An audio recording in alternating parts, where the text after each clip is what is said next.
right, guys, welcome to the ARWP podcast, the All Real Wrestling podcast. I am your co-host, Eric Novak, and today we have a special guest. We have the Pinoy Prince, Manny Moores. Hey, what is up? It's good to be here. Hey, Manny, I hope you're ready for some amazing questions about your past, present, and your future. Dude, yeah, no, absolutely. And of course, good to be here means here at my home and listening to you on my phone. Hey, man, we gotta give the people what they want in the wrestling industry. If we can't wrestle right now, we gotta talk it out. Thanks, man. I really need this. I'm missing the wrestling. All right, so let's go all the way to your past. Let's talk about you being a referee. How was that experience? Oh, man, it's really funny. It's a great question because I don't get asked this a lot. It was a very short time in my career, 3 months, actually. I didn't go into wrestling wanting to be a referee. I wanted to be a wrestler, of course. But as one of my mentors, he runs Gold Rush Pro Wrestling out of Pacifica, and it's where I trained Sparky Ballard. He recommended, like, hey, man, while you're here, you can't wrestle right now, but I can teach you how to be a referee, and you can do that until you kind of work your way up. And I was like, yeah, fuck it, I want to learn everything. Let's do it. And,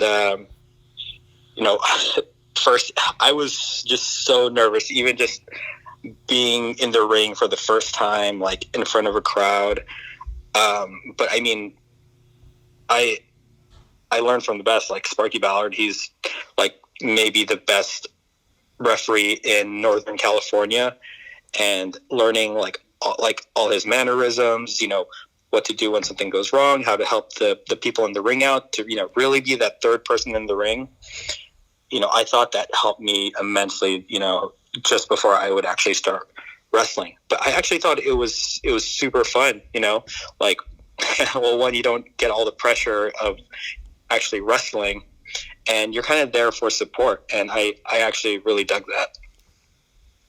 That's great. That's great that you have a story. You have someone who took you in, taught you what they know, and now look at you. Now you're a big shot wrestler in some ways, so that's really good. You made it.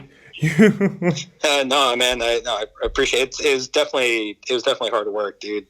Like, just I didn't know half the stuff that referees had to go through until I was like taught, knowing, like, keeping in mind all of the rules, even the rules that they don't tell you in wrestling. it really just kind of changed the game for me as far as like how I see a match goes, how I see like to use a referee in a match. Now, ever since I knew how to actually, how being a ref works, and of course to respect them in the ring, Mm-hmm. Do you think referees are getting enough credit? I don't. Honestly, I don't. When I watch matches, there are certain things that I see where it just kind of like I sort of just facepalm, and I'm just like, okay, because a good ref can make a match. I've said this before. A good ref can make a good match great. And if you have a ref in there that doesn't know what they're doing, kind of looks lost, isn't counting, it's like, it's almost like there's no authority in the ring. And you need that, you need that extra factor when you're trying to create like something that, we're trying to portray as real to an audience. And if a ref isn't counting, if they're just letting everything go, if they're not trying to stop something illegal going on, then it's just like, it just kind of goes out the window. And at that point, I feel like an audience just immediately disconnects. So I am in favor of using a referee every time I'm in a match, when I'm, when I'm able to, also making sure they know where to count, or like, just having a great referee, really changes the matchup for me. Like, I've had some good matches just because of like, not even stuff that me and my opponent did, but because of, and this goes for managers too, using managers correctly or using the refs correctly. Like, like it's something that I think is just so important when you're trying to construct a match. You can't just think of two people in the ring. Interesting. All right. So let's talk about more of like your style. You have an amazing style within your gear, your gimmick. How did that start? How did you become, the Pinoy Prince? That's it's kind of funny. You start off, you don't really know what to do with yourself gimmick wise. I was just kind of like generic wrestler, like number 3 or something like that.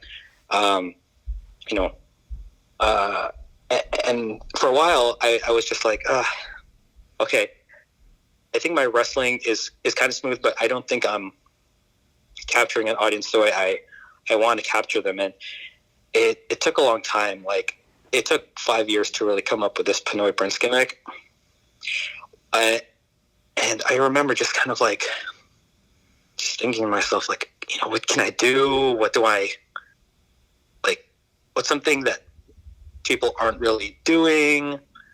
And I just started to, just like watching TV and stuff, and and then I would hear like like my colleagues just tell me like, oh, you look like Bruno Mars. You look like Bruno Mars. I'm like, okay, that's funny. I'm like, I hated it for a while. I was like, dude, I look like Bruno Mars. And I started to kind of like look at him. I remember the 24 Karat video came out.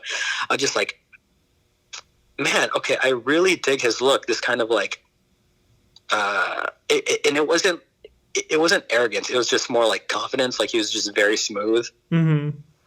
And it just started to hit me like, if I'm going to look like him, if people think I look like him, I should just start leaning into it.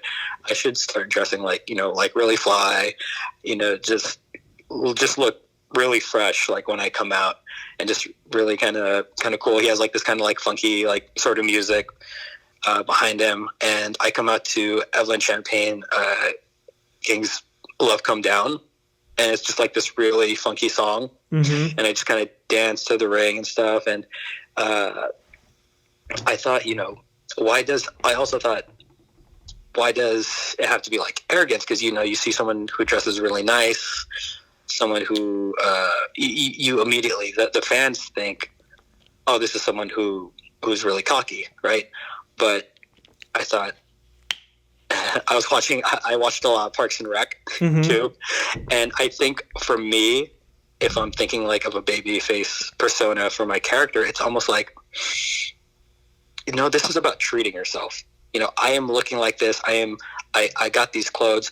I want to look good. I want to feel good. Just like I think everyone else deserves to look good and feel good. We all deserve to treat ourselves. And that's what I try to encapsulate with this character. Mm-hmm. Yeah, it's great timing, to think about it. That music video came out, it really does fit with you. I immediately, that's the first thing I saw. When I saw that jacket, the blazer, with the crown, I'm like, wait, this guy's got some style that I've never seen anyone else have, especially in the wrestling. And then, you dance into your ring. It's very amazing. It's very, I want to say it's like unique. I don't think I've seen any wrestler take that kind of idea. So that's really amazing. And it's really it's really funny too. Actually, just pointing out to the Pinoy Prince part, actually, I forgot to mention was that actually came up randomly when I was looking at Facebook memories, and then I saw I was part of like the APW Cow Palace Battle Royal, like the first one, and I think the promoter Marcus Mackey was trying to come up, with little monikers for me, and he said Pinoy Prince. I was like, I never called myself that, and then I was like, actually, no, I think I can dig that, and that's where I got the idea for the crown and everything, and I was like, yo, I need some more representation of my people, so yeah, why not the Pinoy Prince, and combine that with like the kind of Bruno Mars, like kind of funky look. I'm like, I think I'm really making something out of it now, No, yeah, I think it's amazing. So let's talk about your tag team kind of thing with RJ Santos. You guys are Gold Rush Tag Team Champions. Can you tell me more about how that came to be? How you decided to turn into a tag team, and how you guys first agreed to the idea? Yeah, so that is actually it's really funny because me and RJ were like two short Filipino dudes.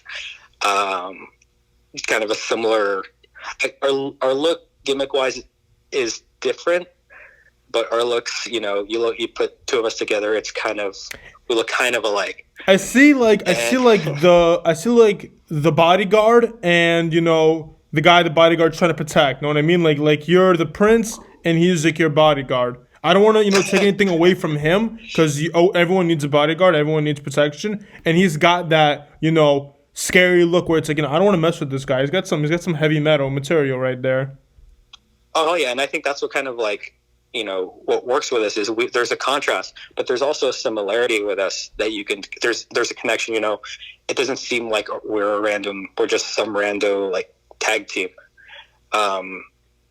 We both have like our individual personalities, and going back to your question, like the way we got together, we were on a show.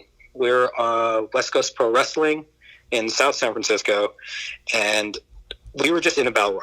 Me, him, and like a bunch of other dudes. And we were talking, just kind of going over the match. And, here comes Sparky, actually. And he's just like, oh, you two. I gotta see you guys in a tag team. And then, honestly, my thought of it at the time, I was like, I don't know, but like I didn't know RJ really at the time. I didn't really know him. Like I knew that he was a guy who trained at Santino Brothers, and I saw his stuff. He's really, really, really good. But I was just like, gonna be in another tag team, I guess. And then it was kind of like, no, this is I'm turning this into a positive. This is going to be good because you know what? One, RJ is getting another booking, and he's going to a new promotion that he hasn't worked in before. That's awesome. I'm happy that he comes to Gold Rush. And then Sparky, who wanted us to go against the tag champs at the time, Rick Luxury and MPT. So eventually, a few months later, we eventually get to that booking. We come to Pacifica, go to Gold Rush, and we're the whole time in the car we're just like oh man, I don't know, like we get to know each other and we're getting along actually really well. We actually have a lot of stuff in common, that we like. Obviously, like the Filipino stuff, it's easy to kind of get along there. I have heard that it's very easy to get along with other Filipinos if you're Filipino. I have heard that from multiple people actually, like the interest wise. It's like, you just talk about family, talk about friends, talk about, your relatives, it's like, it's the whole, the struggle. Like, yeah, I get it. But, we talk in the car, we eventually get there, and we actually didn't know that we were going to be winning the titles. That's an amazing feeling when you don't know, but then you find out at the event already. That's, wow. Exactly. So we didn't know that we were going to get titles. It was actually kind of a lot of back and forth because we heard we were, we heard we weren't. So we're just like, whatever happens, happens. And, we show up. Funny enough, Sparky comes over and he tells us, hey, so this is the plan. And he says, and then you guys are gonna. He tells us, and then you guys are gonna lose the match. We're like, okay, like that's whatever. And this was your first match as a tag team, right?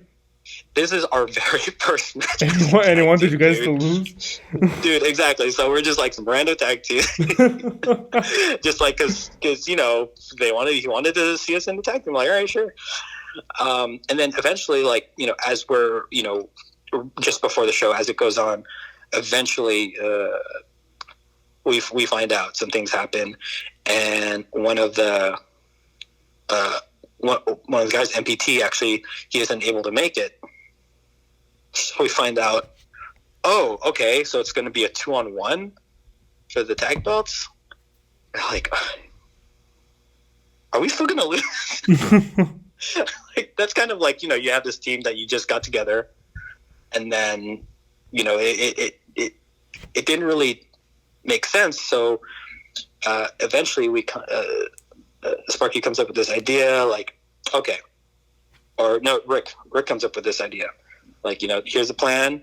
This happens, this happens, this happens in the match. You guys win new tag team champions. I'm like, oh, all right. That's a lot better. Yeah, I'm like, I could dig that. So, yeah, really crazy. The match was really, really short, actually. That's why there's not a full match, because it literally lasted like less than maybe, I don't know, 3 minutes. So And then here's all of my a sudden we get the question: does that belts. make you guys a dominant tag team if it's a short match and you win? How do you feel about that as like a gimmick wise? If you're trying to sell the fans, obviously you may have not been happy with the time of the match, but does that make Mhm. you think that they're trying to make us a dominant team? The fact that we beat them in less than 5 minutes.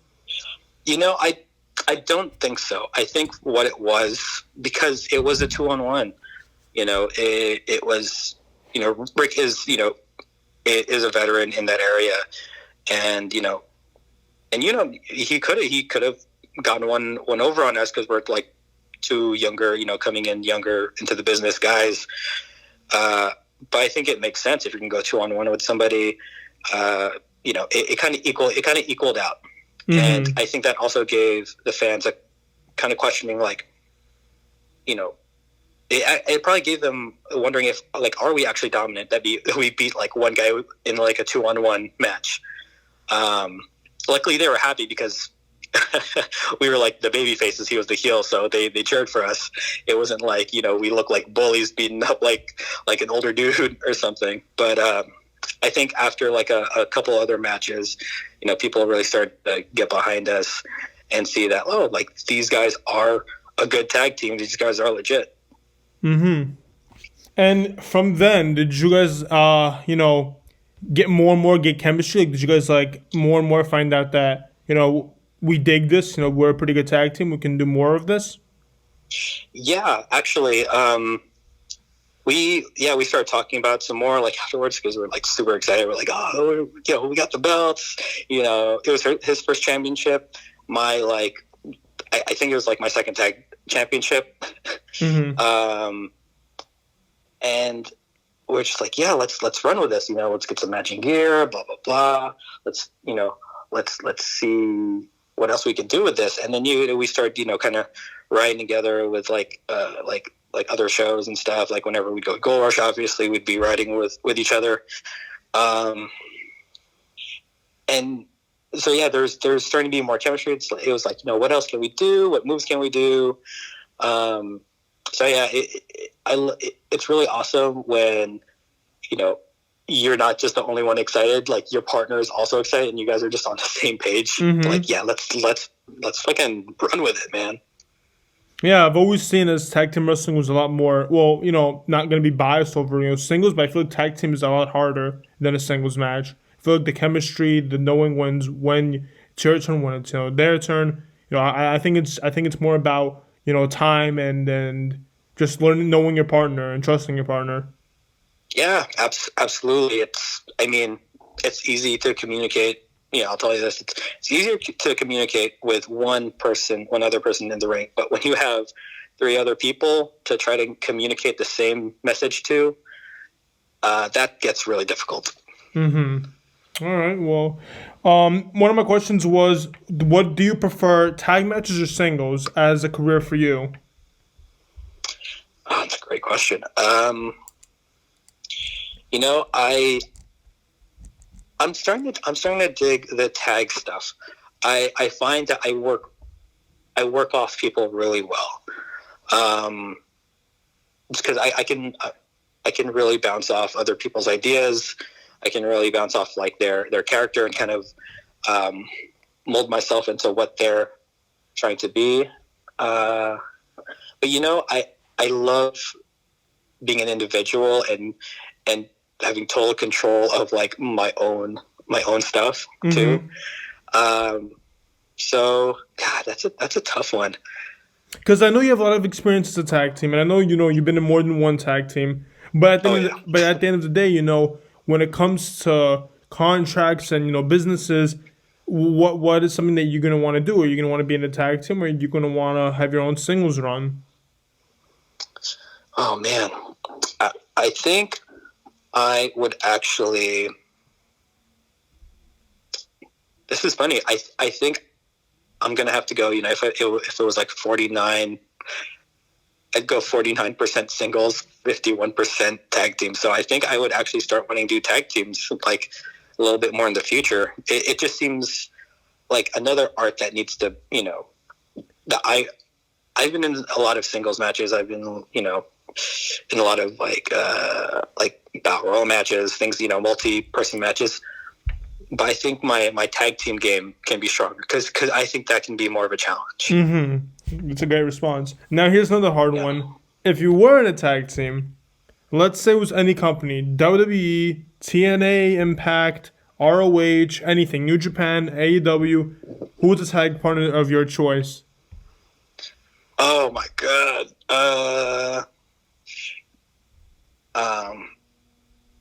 Company I actually would love to be. I would love to be in NWA. NWA. Okay, I forgot to mention Yeah, that one, but that's also a really great company with very amazing stars. I love their approach. I love the way they construct matches, and if I had to pick any tag team partner, like I love RJ. I love RJ, but I have to go with like my OG tag partner who is I'm gonna say he's temporarily retired. is Johnny Dynamo. Wow. He was there with me at the beginning when I was starting out. He had like maybe a year or two ahead of me, and he really kind of took me under his wing. And when there's just so many times where something would go wrong, like in a match, he would fix it. He would get in there and he would just hit the reset button, and everything would be. He'd just save your ass in the match, right? He would just save exactly. He was the guy who would just save my ass in the match. And I'm just like, okay. You always need a guy like that. He is, and he's so good. Another guy who I think is, I think he was very underutilized, and he was just starting to hit his stride. I know he's doing well. Like he's focusing on school right now. But I'm hoping to see him back soon. Mm-hmm. Well, yeah, NWA is an amazing choice with amazing talent like Matt Cross, Caleb Conley. There's so many amazing talent in there that, yeah, I would love to see one day you, and I know you would definitely make an NWA. Oh man, yeah. And actually, there's a little shout out to Thunder Rosa. We came up together. Yeah, I saw your match. I saw your match with her, yeah. Yeah, it'd be awesome to be reunited with her, too. I think that'd be a nice little story. Yeah, I would love to see that, actually. The first match was amazing. So we can definitely say your gear has changed throughout time. You've had simple gear, and now you have an extraordinary amount of different kinds of gear. The gold gear, there's so much. Can you tell me who designed it and the process of like starting off? Yeah, sure. So when I first got my gear, my very, very first set of gear, I must have bought it. I think I bought it on like eLucha online. Really, really simple. Pick your size, choose this design. And I was like, okay, cool, I'll do that. But the issue with that is you are going to run into somebody with that same gear. That was one of my questions. I was going to ask if you ever seen anyone rocking the same gear. Dude, it has. There's, and I'm just like, and then the minute I saw somebody with the same trunks, I was like, okay, I need some custom stuff. So I actually went to I'm from San Francisco. I live in LA now, but in San Francisco there's a place called what was it called? Something boutique, but God, they're gonna kill me because I went I went there for like a good like 2 years. Oh, Piedmont Boutique, and they make a lot of like a lot of flashy clothes. And I went over to them, and I saw fabric that I like. I I asked them like, hey, can you guys, take this fabric and make some like shorts out of them, like some trunks? Like, yeah, we can do that. We can send it to our seamstress. We just need to measure you out, blah, blah, blah. So, like, cool, okay. And I would come in there like maybe every month, just looking at new fabrics that they might have, because I wanted to keep it different each time. And I saw like this kind of like scaly kind of mermaid looking gear. I like the blue and the gold. I would use those. And same deal. They take me to the back, measure me up. Like, all right, cool. It got to a point where I'd walk in and like, oh, hey, Ruben, how are you doing? I'm like, oh, I'm good. How are you girls doing? So like they like knew me, and it was funny. I think I let the cat out of the bag, because one of my wrestling buddies, he was the one who smarted me up to that place. He was like, all right, listen here, brother. This is where I get my gear. All right, I just don't need you telling anybody else where I get it, because I just don't want to see anybody, with my gear. You know what I mean? I'm like, all right, I got you. And then here I go. I tell, and then some of the newer guys who we trained with, they really needed gear, and then I was like, okay, I know a place. You took full credit. I thought I was helping out my buddies. I was like, let's keep it within our camp. And fast forward to like 4 years later, I find out like half of NorCal is going to people. I'm like, my bad. Has the wrestler who gave you that advice, the place, has he ever got spotted by people that you told to go there? Oh, no. You mean the guy who recommended the spot to me? Oh yeah. I haven't seen him at that spot exactly, but it's funny. He's never given me shit about it, so I was just like, thanks, dude. But after all that, I moved to LA. I didn't have LA and San Francisco. They're 5 hours, 5-6 hours difference. So I wasn't going back to that place anymore. So. I had to go around, and I was trying to look for another spot like that, and I was like, I couldn't. I was just like, it was just kind of iffy to me. So actually, I believe it was RJ. RJ was the one who recommended the spot to me. He was like, hey, I got a gear person. We can get some matching gear. Blah blah blah blah. And I'm, and my apologies to RJ. We still haven't gotten like matching. Yeah, I was gonna ask. That was my next question. I was like, when's that gonna happen? Because I want to see the collab between the Filipino look, and I know I got the knee pad. I would love to. I think the knee pad was really cool with the Filipino flag. That was pretty cool. Oh, dude, yeah. Thanks, man. I appreciate that. I remember a friend of mine. He made me. He was actually helping me with some designs, and he actually made a created character in WWE 2K or something. Mm-hmm. And I saw that was one of the things that he did. I was like, oh, that's super cool. Mm-hmm. You know what? I think I'm gonna. And then I didn't even think about it until like a few years later when I came down here, and I looked back on it, and I was just like, you know what? I think I'll try to actually do that. And then this guy Juan, I hit up. He is awesome. He got it down. He did that. He did the whole Filipino flag on like the one knee pad, did the crown on the other. And this dude was super professional. Not to say the others weren't. They were great, but he like made gear for a living. So like he was, his stuff looked great. It was more expensive, a lot more expensive, but man, I was like, Pinoy Prince is really going to be dropping some. Rocking some real sick money. Gear. Be living the gimmick like for real with this, dropping this money. And then after that, I got into, maybe like some like blazers or just like looking at coats and stuff like what can I wear to the ring, And then I saw these blazers online. I'm not going to say the site because I don't want other people to steal your blazer, of course. Steal my, you know what I mean? And I just saw this really sick, kind of blue, red, goldish blazer, and I was just like, yo, okay, let's try to do that. And I was just like, let me get the whole thing. Let me get the chain. Let me get the glasses.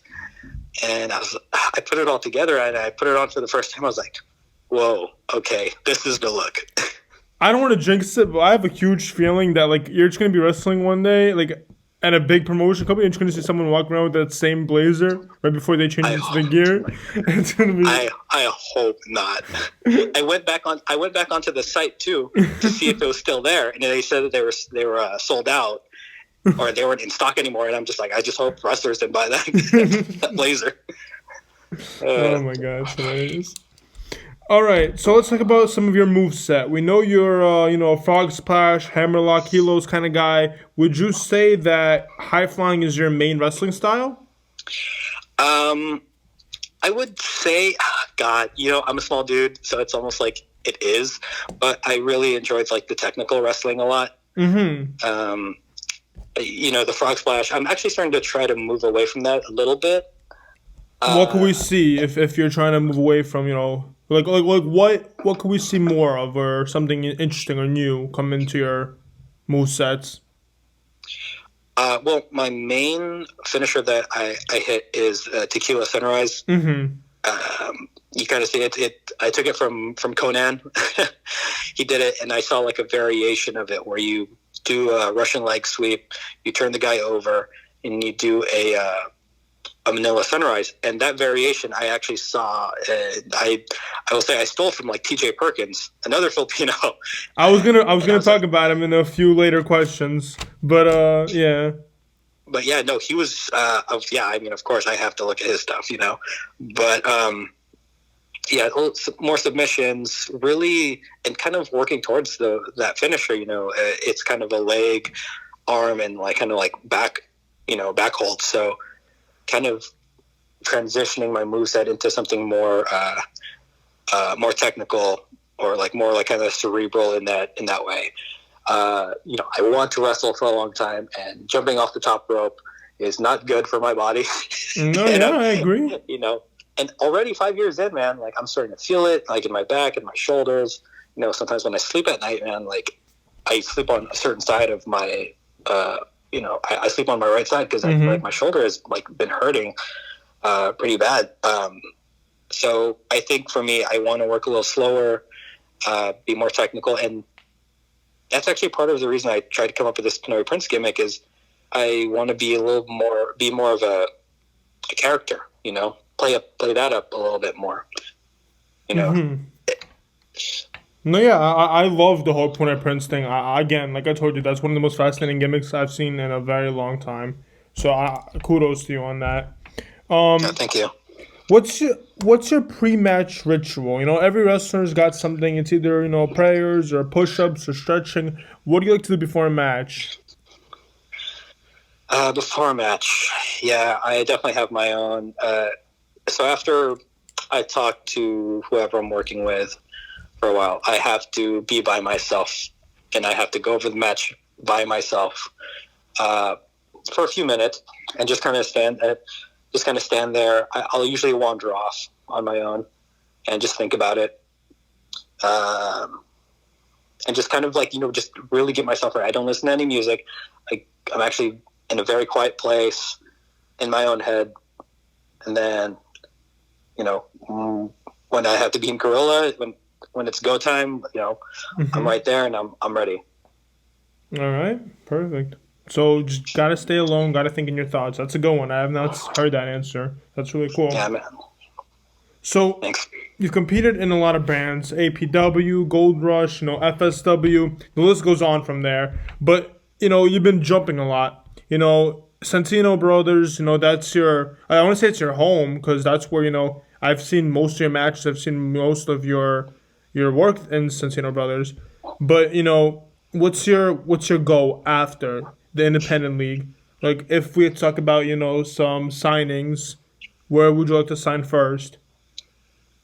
Oh yeah, of course. And I mean, just to correct, I don't want to step on anyone's toes, but I mean, I don't think I've been to FSW yet. You haven't. That'd be awesome. All right. I haven't. That would be sick. That's a Word on blame. I'm purpose. gonna tell you right now. I blame this on Jay, because Yeah. Jay told me he watched your match at FSW. I'm like, maybe he saw something else. Maybe it said Yeah, FSW in the you background. don't even Maybe it's not understand. the one that we're all thinking of. I called Jay too because I Yeah, watched your work, and I called Jay yeah. today. I'm like, Jay, before I ask him this question, are you sure he was at FSW? And he goes, Yeah, yeah, man. I did. He's surprised saw some other like Filipino dude. No, Oh, I'm just kidding. Also, uh, what is it? Santino Brothers. I love those guys. It's hard to call it my home for right now because I'm not officially like training there. It's funny. I get this a lot too, and I don't blame you. I'm very cool with everybody there. mm-hmm. I'm friends with everybody. I show up to their shows because I'm friends with RJ, Koto Hiro, Adnan, and Viva and stuff. But yeah, those are really cool, and I'm so happy that they got me on Santino's.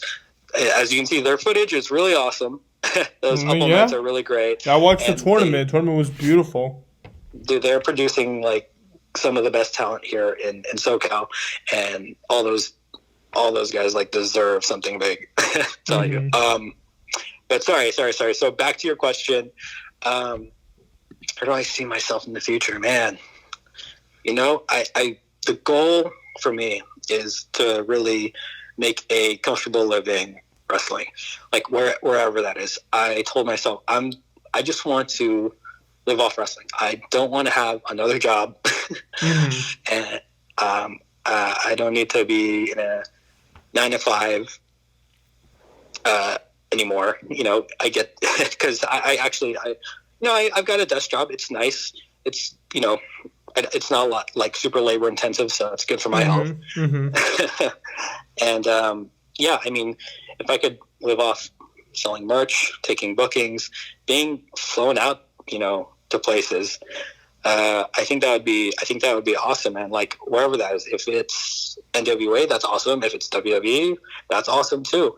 But I'm not telling myself like I only want to go WWE or I only want to go TNA or only want to go to AEW, whatever it is. I just want to make a living doing what I love, whatever that would mean in wrestling. Mm-hmm. All right. So that's a mystery still. But It is. here's a question that I'm gonna ask. It's a little bit different. What company are you most a fan of? Like, if you've been watching, if you're a fan of wrestling, which I hope you are, since it's your livelihood. Of course. I hope so too. What's your favorite wrestling business right now, based on the product that they're giving? Sorry, take a drink of water No problem. Let me see. I do like WWE a lot, and I think it's difficult to what they're doing. It's really controversial, and I just have to go WWE. It's been there for me since day one. Mm-hmm. As much as I say I want to go here or I want to go there, or this product is quote unquote better, like WWE has been there like through the thick and thin, and it is still my favorite product to watch. And I love watching NXT, but I also love watching like the really like kind of entertaining stuff they try to put on like Raw and SmackDown. Mm-hmm. So I will say WWE is my favorite product right now. All right. So you've wrestled a lot of guys. Ethan White. Koto Hiro in a triple threat match. Is there anyone that you wrestled and you're like, I have perfect chemistry with this guy? Anytime I fight this guy, I can have like a 5-star classic with him or girl. Oh man, yeah, that's a good one. Oh, sorry, go ahead.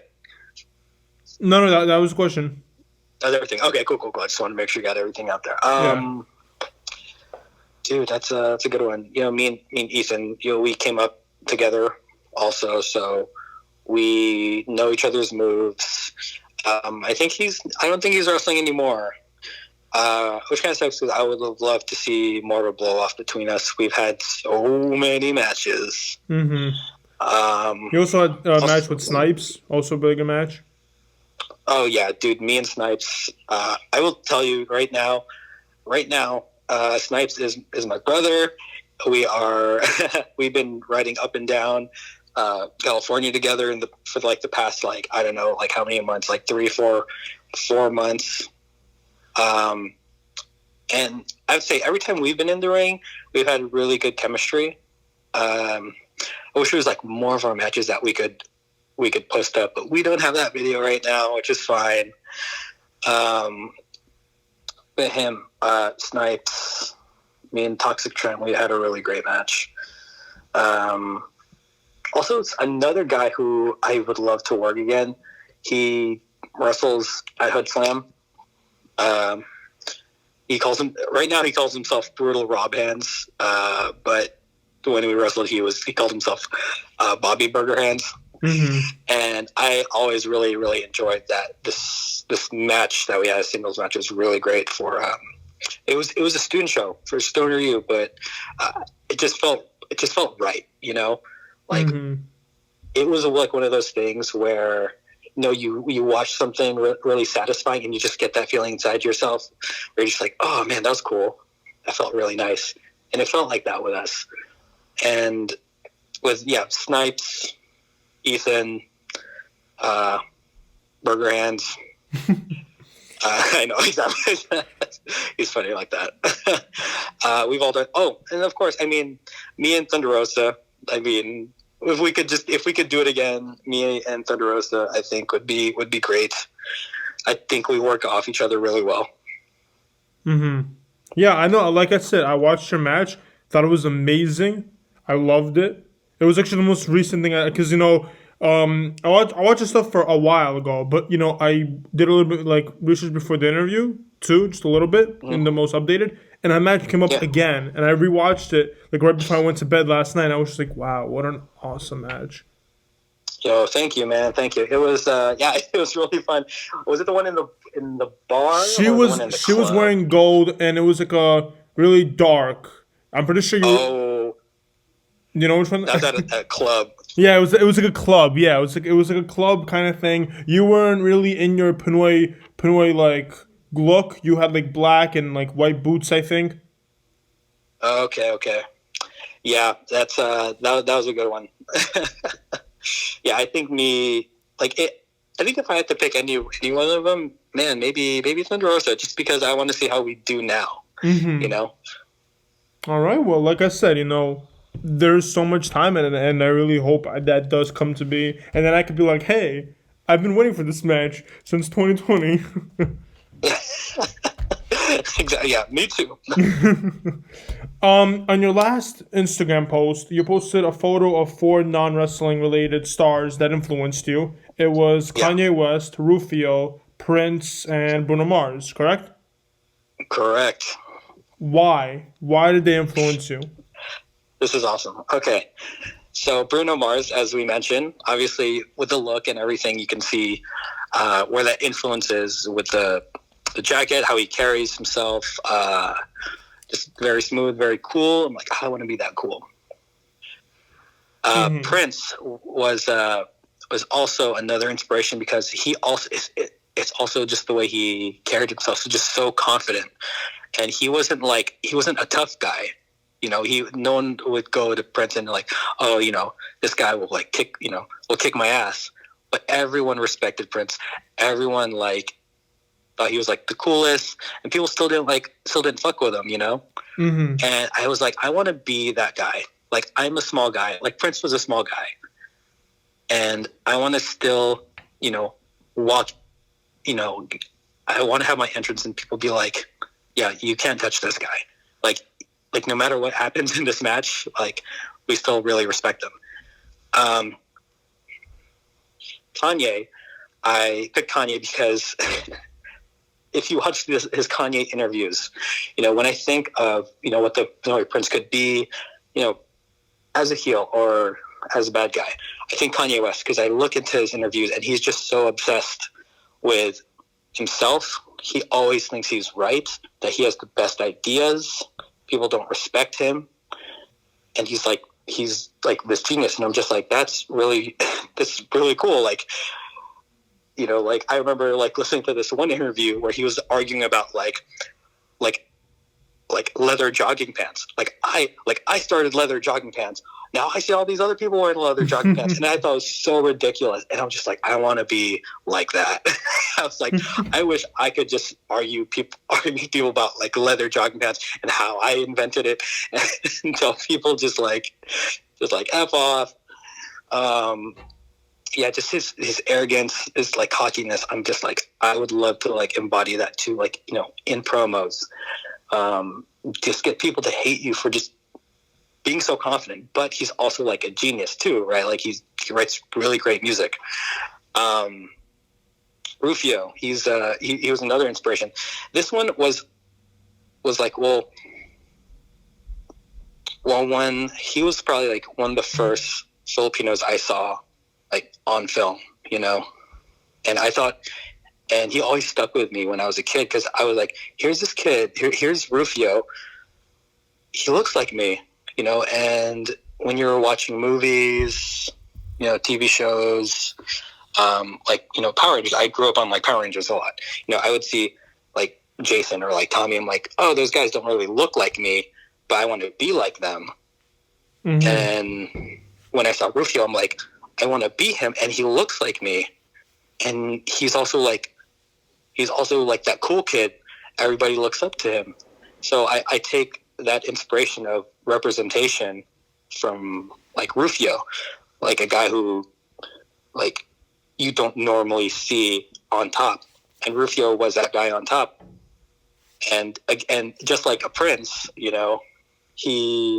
took the throne from Peter Pan, who, and he was like, and I was like, that's what I want to do. I want to like take the throne from people. That's why I call myself the prince and not like a king, because tell people I'm always ready to take the throne. Yeah. Wow. I didn't. Honestly, if you didn't tell me that, I probably would not have understood why. Yeah, it goes in really deep. I thought about it a lot.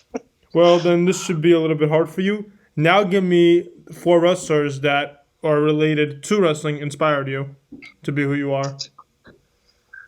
That's pretty good. I have to, of course, pick TJ Perkins. Definitely represented for us. I was very emotional when he won the Cruiserweight Championship, because I didn't think he was going to win at all. I did. He is. So I didn't want to, favorite this, but he is one of my favorite wrestlers. He's literally number 1, I believe, on my list of favorite wrestlers. And man, that's awesome. Yeah, I saw him originally as Manic when he did have the Filipino, flag on his chest. Yeah. And that was like the first ever time I ever watched wrestling. It was a TNA episode, and I saw Manic, and I was like, that guy's awesome. The look is awesome. The color is awesome. He had the whole, red, blue, white, black. It was awesome. And when he got to Evolve, and I knew he got into Cruiserweight Classic, everybody, they said it would be Kota Ibushi. They said it'd be Zack Sabre Jr. I'm like, no. That's what I thought too. I said no. I'm like, nope. It's gonna be TJP. He's just that good. He was literally Suicide. He was literally one of the biggest things in Impact. To be known. I think he's gonna get it. Obviously, years later, I found out in an interview that he wasn't even signed for WWE at the time, and they just told him they want him to win it. And looking back, I don't regret that he won, but he did have a contract with Lucha Underground, and as much as I don't want to put him in a mask as much as I do, though, because a lot of people would like get mad at me for wanting to put a mask on him again. I think he represents the Lucha Libre in such a big way, with the way how fast he is with his technician standards. But yeah, TJP is definitely one guy. Oh yeah, I'm telling you, man. If I could just be half as good as TJP, I am set, bro. I'm like, I'm good there. I could just be half as good as him, because we talked about styles earlier. I want to be like TJP. Do you watch his recent stuff on Impact? I haven't seen his most recent stuff yet. No. If you really want to check out something, he just had a match with Vikingo, and by far, I have never seen anything to that level of technician. Like that was just insane. I'm gonna have to check that out for sure. I'll probably check that out right after this. what is it? Oh yeah. So another inspiration. Um, inspiration is like The Rock. Also, you think about The Rock and his like silk like shirts and his like glasses and Mm-hmm. the way he cuts promos. I also in that kind of same vein as like Kanye, or like a Bruno Mars. I want to look that cool and I want to like sound that cocky also. So he was like another inspiration. And then I gotta think of like two more. Yeah, I mean, I didn't want to, bring this out just because I know because it was hard for you to talk about Kanye West, and I mean, if you didn't have that, idea, if I just told you out of the blue, that probably would have been hard for you too. But I feel like with wrestling, it's a little bit more, simple because it's just Yeah. how you are in the ring represents, what you really enjoyed when you were watching, or what really like it could be even a mentor. It doesn't have to be a top guy. There's people that influenced you to make it to where you are now. Yeah, no, absolutely. I mean, I think of people like, Stone Cold was the one who got me into wrestling in the first place. Like watching Stone Cold like drive his ATV or like drive all these like crazy like vehicles around. Like that's why I stuck around watching wrestling because I thought that like that stuff was so cool. And then like this is what it's about. This is crazy. Wait, Uh, what? I thought I thought they would be wrestling. What's going on? And I just stuck around for it, and then I got into the wrestling in the ring. You see one of Randy Um, Orton's, famous, strip shows, the ones with all those, all those female wrestlers in there, and you're just exactly. You like, already knew. you're just like, this is Yeah, wrestling. dude. Yeah, it was like, come on, like it was Attitude Era, and it was like politically incorrect. Let's be honest, like this was all a guilty pleasure to us, No, yeah, like one in the hundred percent. day. There was so much that you would not never show to this day. Like there was a lot. Exactly. Oh, there was a lot. There was just Yeah, it's the point where it's like I just don't know how they got away with all of that. At you one know, point. yeah, I'll watch some of it back. I'm like, whoa, how are they getting away with it? Yeah. Like they did a whole Um, thing with Edge and Lita, and I'm still to this day like there were oh kids my there. god. There were kids there. Yeah. Oh my god. I know. You know how many times I tried to rewind that? Like when I eventually got to do that. Let's be real here. Oh my um, god. dude. Oh, actually, the two. I actually my two next door are pretty easy. Now that I think about it, it's Tiger Mask and Dynamite Kid because Hmm. those matches. Those matches in like MSG in Japan, those were like I want to wrestle like that also. Like just seeing like those counters that they do, those arm ringer counters, the way they would build to like these high spots, and just looking at just remembering what year it was when they did it, I'm like, whoa, this Yeah. was the '80s and they're doing this. This is nuts. Yeah, Um, WCW at one point was just crazy. It was almost all high based wrestling, high flying, high yeah, energy. absolutely. Yeah, no, like Eddie Rey Mysterio, like, come on, man, like that stuff. It was just like, well, what were we watching on like WWF when they got this on WCW, and then yeah, man, it was a crazy time for wrestling back in the fucking the '90s. But yeah, I would have to say so. TJP, The Rock, Dynamite Kid, Tiger Mask. I would say those are my four inspirations for wrestling. Uh huh. So now because I like torturing you, now that we gave you the five inspirations, here are Go for five it. dream matches with anybody. So you haven't faced them before, and you possibly could still verse them. So they have to be, alive. They have to be, at the right age. Just five guys that you're like. If you put me in a ring with them, I promise you the crowd will definitely be like all all in flames. Oh my god. Okay, five people that I have not wrestled out. Okay, so again, TJP. Yeah, All right, TJP in there. I TJP. need to. I will throw TJP in there. You said five, right? Okay. Yeah. Oh, let's go. Okay.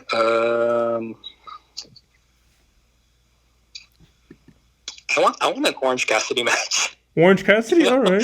I want an Orange Cassidy match. I'm telling you, man. I want to move a little more towards gimmicks, Mm-hmm. and I think I could find. I think he could help me out in that match. And that's the thing. When I'm thinking of these matches, I'm thinking, what would I benefit from the most? Like, Did what would you up my see game? his match against Pac? Oh, Yeah, I saw his match against I don't Mark. even know how that match was like you said, it was all gimmicks. Gimmicks saved that match completely because I'm over here like I just saw a whole decent match that had a few couple stars, but I believe Orange hmm Cassidy did absolutely nothing. Like it's crazy how the gimmick really takes over. Yeah, I mean he gets the pop. He gets the pop. Um, third, is actually a local person in Northern California. I have yet to wrestle, and I still want to wrestle him. His name is Marcus Lewis, the Flying Lion. Marcus Lewis. He is really great. We also came up around the same time, and we somehow, for some reason, no promoter has put us in a match. Um, Are you allowed to like suggest it, or is it usually if you suggest it, they probably just won't do it more? I try not to suggest it. I try not to get into people's ear too much. I always say if it happens, it happens. And I always like to, challenge myself with whoever they give me. Mm-hmm. So let's see, we got TJP, we got Orange Cassidy, we got Marcus Flying Lewis. Lion, Marcus Lewis. I would also, I want Brody King. Brody King, okay. Brody King. He's doing some really awesome stuff in ROH, and he came up Santino's, and we were like in a tournament at one point when he won the Young Lions Cup in NorCal, and I think it would have been really cool to have like a big man, little man sort of match because I love telling those stories, and I think with him it would be like really awesome. Mm-hmm. Another guy I would have to pick. Man, dream matches. I have to go big with this one. I have to think of a really big name, like WrestleMania, like WrestleMania. Like WrestleMania would, yeah. You know what I mean? I mean, it's gotta be Shawn Michaels. Shawn Michaels, Mr. WrestleMania. It's gotta be. They gotta pick Mr. WrestleMania himself, Shawn Michaels, because of course. I mean, because you can't have a bad match. Yeah, I honestly, people always, you're not the only one, and you're probably not surprised you're not the only one who said Shawn Michaels, but that's what I said. You can't have a bad match with Shawn Michaels. It's just impossible. Exactly. Yeah. He will find a way to make that really good. Even that Hulk Hogan match was awesome. I actually really enjoyed that match for everything it was. All right. So here, this is a 3-part question. What was the strangest place you ever worked in? Like the strangest arena, strangest match? What was, the least crowded place you ever worked in? And what is the place you worked in with the most people in the crowd? Ooh, okay. The strangest place I've worked in. It might have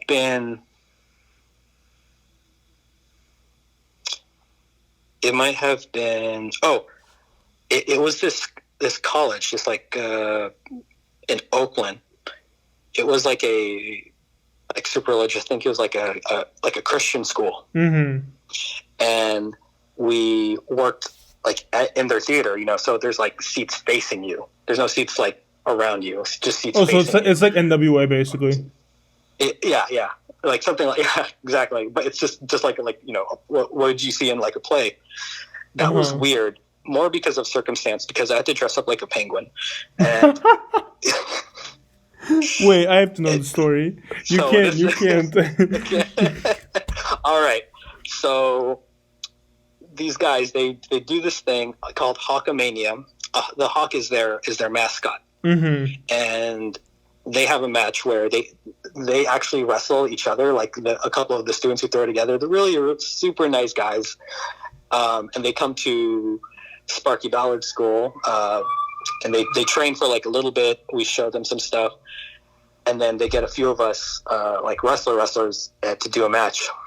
And in the matches, one of them has to be the Hawk, and one of them has to be the rival, the Penguin. Oh no! So it was funny because we were trying to decide whose should be. We knew who the Hawk was going to be because I think like because of how the costume fit, we already knew it had to be like this taller guy. And then they got this really janky looking penguin costume because of course they're not going to have the actual mascot's costume. And I did this thing in the ring where I think we were just about to be, we were about to have like a practice match. And then I go into the ring, but I slide on my stomach and I like flap my arms. And they're like, "You are the penguin." I'm just like, yes, I wanted that. It's like, yeah, I want to be the penguin. So there has to be some kind of photos. I have to see some kind of, there has to be something for me to put oh man, I'll try to hunt them down. Yeah, I'm gonna hunt them down. I'm sure it's on their like Facebook, like I don't know, event page or something like that. But yeah, dude, it was really fun because we were just like doing some silly stuff, and sometimes I just love doing silly wrestling stuff. It just you gotta break. As much as I love technical wrestling, I have to balance it out with like the silly, goofy things. That's why I gotta pick Orange Cassidy. Yeah, 100%. I think it's awesome the fact that a college had a whole wrestling show. Like how does that even work? How do companies even like allow that? Like wrestling is this supposed to be like in arenas? Like no, man, it was straight up like in their school, like in their where they have like their theater classes or something. Mm-hmm. Yeah, it was just it was funny. So it was more like the situation that I was in. That was really funny. In this penguin suit, this Christian this Christian school wrestling as a penguin against a hawk, and of course I lost because I was the rival penguin.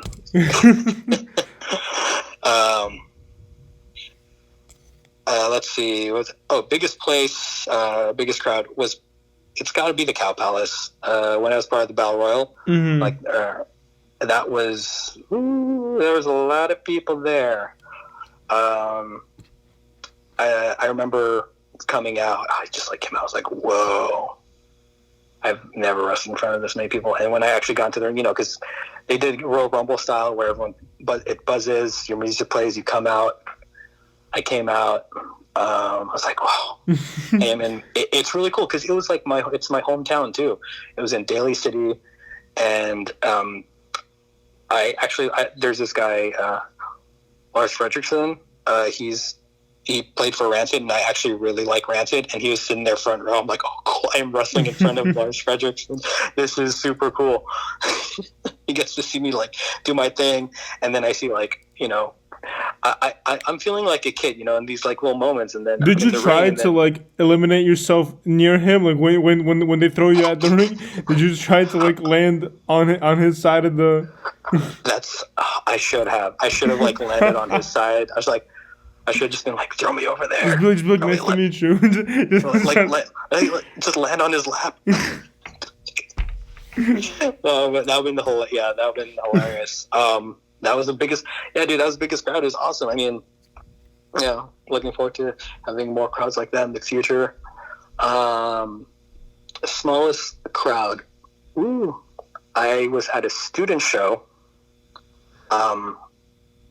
And the promoter, I remember he came to the back and he said, "All right, guys, so I don't know how many people are going to be here today because I don't think he promoted it too well." This was literally just like a student show. So all the rookies. I was a student, at the time. I mean, I was really, really barely getting into the business. I was like, okay, barely any people. All right. So just go out there, do your thing, don't hurt yourselves. It's like, all right, cool. So the music plays.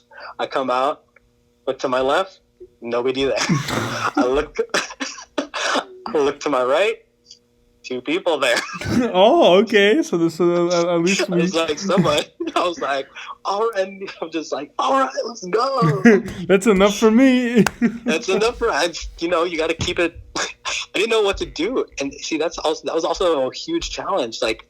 Being so young, my first year into the business, and then just being how do I hype a crowd of 2 at people? that point, do you interact with them when there's you have to at that point. You're like, but I didn't know what I was doing, so I was just saying all my generic, "Let's go, come on." What if they didn't cheer? What if they just were silent? What if they were just sitting there? Like, at least it was in that case, at least. Like, when they were just silent, they weren't cheering. I would have, dude. I would have just told them, like, you guys can leave now. You guys can just, you guys are clearly not enjoying your time here. It was funny because my my opponent at the time, I think he was he came out. He was a little more seasoned. He came out, and the venue, right? There's 3 sides that the fans can sit on, and then the 4th side is just a wall. And he goes up to the turnbuckle, and then he faces the wall, and then he's like, "Yeah!" So it's like trying to get the crowd hyped. It was hilarious. We were just having a good time. I remember watching it back just because I watched it back recently because of the whole like empty arena stuff going on. Yeah, I was just about to say it's like AEW is what they're doing. Like they had their own wrestlers, you know. Yeah. Exactly, like AEW with like those empty arenas. And I was like, how did I handle this situation? And I look back, I remember I was doing this move, and then I told them, "Get your cameras out." And then they got their camera out. So you told them before, guys, I'm about to do something awesome. This is no kayfabe. Dude, take your camera out. And then I like did the move before they even got the camera. Oh no! Just like, oops. I should give them a little more time next time. But it was hilarious because I was like, wow, I can say I wrestled in front of 2 people. Oh my god, that's insane. All right, we're getting down to our final question, and it is a recent thing that I've seen on your social media where you had an awesome ladder match, and you said you're afraid of heights. Is that real or is that a joke? Oh no, that's real. I get this like gut feeling in my stomach where like all of a sudden my knees also just get weak, and I'm like, oh god, if I look straight down. So that. Yeah. How do you do ladder matches? What's your plan for these ladder matches? Because those ladders, they weren't those short ladders. They gave you the long ones. So yeah, man. I've been up some high places. Like I don't know why. I just they like to torture you. Exactly, man. It's Nike, man. You just do it. That's the way to follow. It really is because I just I jumped off like the roof of our training building. I don't know if you saw that, like onto Ethan White. I'm pretty sure. And, I think I did. I think I did see that. Yeah, through like a railing. Yeah. And then there's one where I did the edge Jeff Hardy spot where I was Jeff Hardy, I was Jeff Hardy, and I was hanging on the belts, and then somebody like speared me. Oh yeah, that's the one that I saw. That's the one that I saw, and you wrote "You're Afraid of Heights." That's the video that I saw where you were like the ladder fell. You're holding onto the belt, and then you get speared. But here's my question, because I couldn't see very well. Did you grab the title? Did you win? No, I did not. So the title was just hanging there still. Oh yeah, we tested it. I remember before the match. You're going to take a couple of these. No, I'm not taking the bump before the match. I'll wait until the match actually happens. But I just grab them, dude. And I'm just like, are these going to hold if I just hang on to them? And like the promoter, the other wrestlers was just like, yeah, no, it's good. I had to test it for myself, so I held on to it. So I hung there for like a hot sec, like before the match. Mm-hmm. Just getting around. I was like, okay, these will most likely hold. But holy shit, man! I could feel my hands slipping, and the dude who was spearing me, like while he was getting up, and he was like, I remember he was looking around before he did it. I was just, I felt my hands slipping. I was like, just do it already. Just do it. Just fucking do it, man. Bro, I saw the video where he put up the ladder and he started climbing to get you, and he started looking around like for a few minutes. He didn't get to the top, and he got to the middle, and he just stood there for like a good. I was like, bro, I'm about to fall before this spot. Like, let's go. Oh my god. Yeah, it was funny. I remember taking that bump. We had that it was actually a pretty crazy match. Hopefully the full match gets released soon because we got in there. We did that crazy match, and we got into a car. Right after that match, we drove to Vegas and then set up for Cauliflower Alley, which is like this big wrestling convention thing to do more stuff. It was just fun times. What would you say? So this is just a bonus question because we're having so much fun. What did you say was your favorite match? If you had to give one that's like, I want the crowd, the fans that are listening to this, I want them to look up one match of mine just to see how I do and what I do. What would it be? Holy crap! Okay, that's pretty good. I'm gonna have to say, watch my most recent match. I think that one was really, really great. It was me and Kenny K. We had a really good match. It was champion versus champion. I was like Central Valley champion. He was like the title champion. So it was like Intercontinental versus heavyweight basically. Mm-hmm. We had a really good kind of like spotty sort of match. I'd say go check that out on my YouTube and stuff. And now a bonus. I mean, I don't know. I just like asking you questions. And now, No, please, man. What match would you recommend to people with you and RJ? Like a tag match. Oh my God, go watch me and RJ against Hustle and Muscle. That's Vinny and Alonzo. That was our not our last match, but the match before that in Gold Rush. I think I've got that on my YouTube also, or it's on the Gold Rush. It's on the Gold Rush YouTube. But that was really great. That was a really good tag match. Mm-hmm. All right. So you guys heard it here. You want to give people your socials so they know where to find you? Oh, for sure. So you can find me as Prince Manny Mars on Twitter and on Instagram. Also, my YouTube is Manny Mars. You can find that. Also, Manny Mars on Facebook. You can find that there too. Hit like, subscribe, follow, all that. Eric, thank you so much. This was so fun.